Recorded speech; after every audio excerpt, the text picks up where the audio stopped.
बिस्मिल्लाहिर्रहमानिर्रहीम। 16 अप्रैल 2026।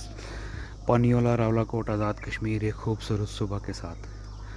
सुबह सुबह की खामोशी, चिड़ियों के चहचहाने की आवाज़ और हमारी रूटीन में वार्निंग वॉक।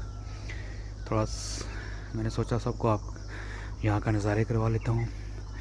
ये सामने जी आप देख रहे हैं, ये जो आपको नज़र आ रहा है ये सरदार तनवीर इलियास साहब का घर है, जो सेंटोर इस्लामाबाद के मालिक हैं। ये उनका आबाई घर है।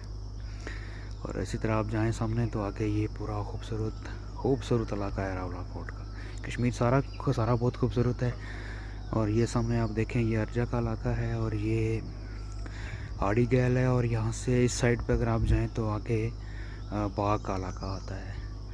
और ये नाला रंगड़ जो बाग से आगे जाके दरिया झेलम में गिरती है।